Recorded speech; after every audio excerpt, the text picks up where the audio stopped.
Welcome back to CNET's live coverage of CES 2014. I'm Bridget Carey, and joining me is my CNET colleague, Jason Jenkins, from our London office, and Mike Fasulo, Sony's president in the US. Welcome, Mike. I'm glad you brought a few toys with you today. Always. Thanks for having me. You guys had a great keynote this morning, kicking things off on the first day of CES, but also lots of gadgets were shown off at Press Day. So could you tell us about what you brought today?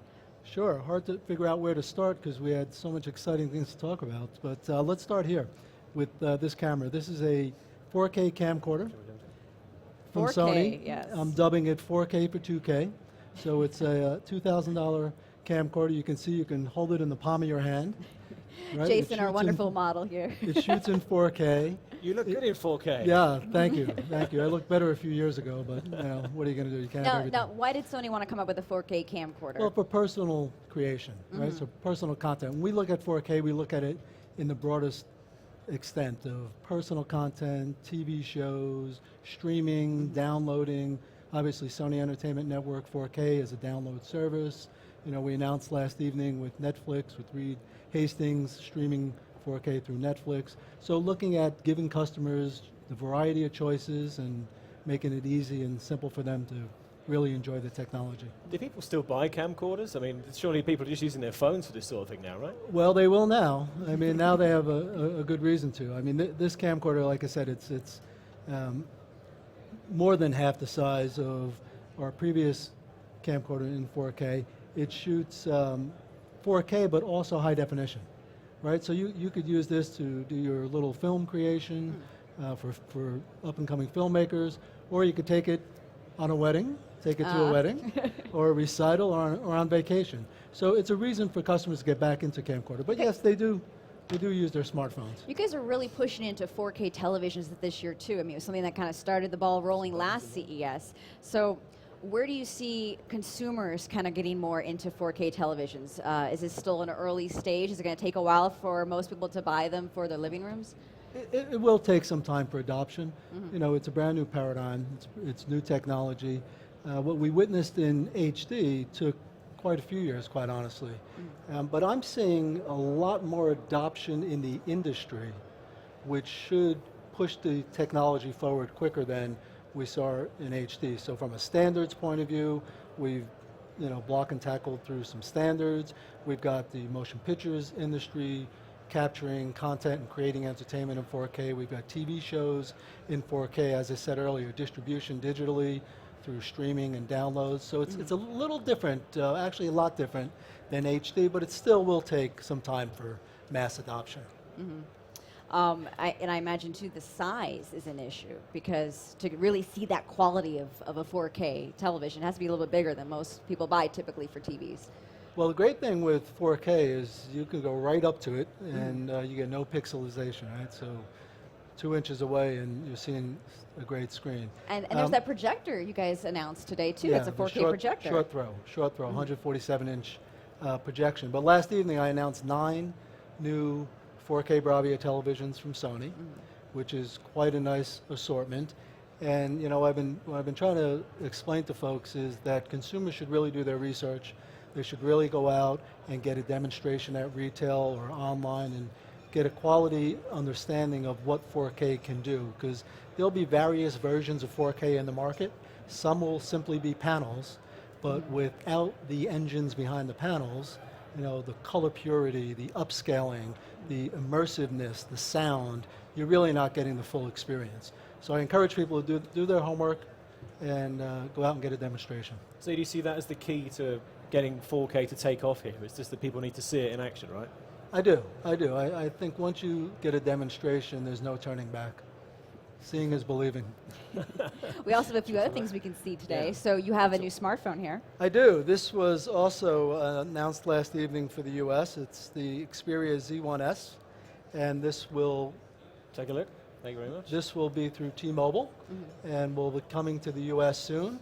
And what's interesting with this smartphone is inside the phone are all of Sony's core technologies, from our imaging sensors that we have in our cameras to our audio, from our audio innovation in the home to our television display technology built right into the smartphone. So There was a lot of talk about imaging in the keynote today, and this phone itself has a 20 megapixel camera. So correct. how important is that becoming in the selling factor of a smartphone to have the camera power behind it?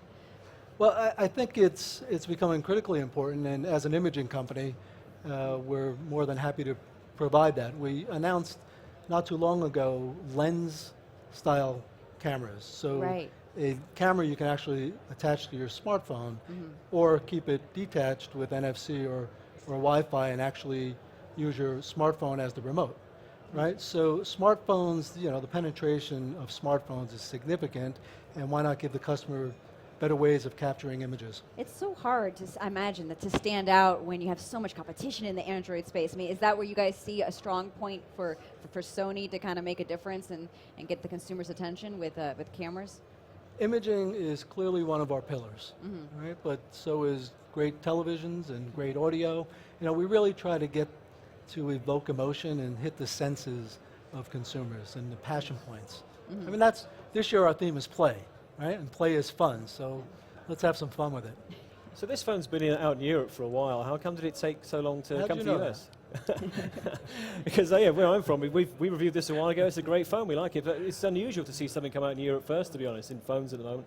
Why did it take so long to come to the US? Well, when we went through the merger, frankly, we had a larger share in Europe through the merger.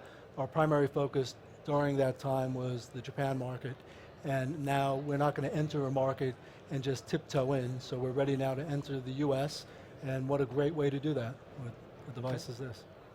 And you also have something on your wrist. I mean, wrist wear is a big Yeah. talking point of CES this year. The Smartwatch 2, which is a phone on your wrist, and you can put apps on it and get your phone calls on it, do your emails on it. So it's- What are you getting back from feedback from research when it comes to consumers and their interest and understanding of smartwatches too? Because I mean, as tech reporters, we're hearing it all the time. But what are you guys seeing? Maybe a little too early to actually speak with confidence on that topic. It's still very new, right? And you only have 2 wrists, so how many things can you put on your wrists? But what we are hearing is ease of use is critically important. People want to take their content with them. They want to be able to multitask, whatever the device may be. And the easier we can make that for them, the more they'll buy into the proposition. And there's also a camera here. There's also a camera. This is our Alpha 5000. I announced this last evening as well. Thank you. And that is a $600 camera, the world's lightest interchangeable lens APS-C camera.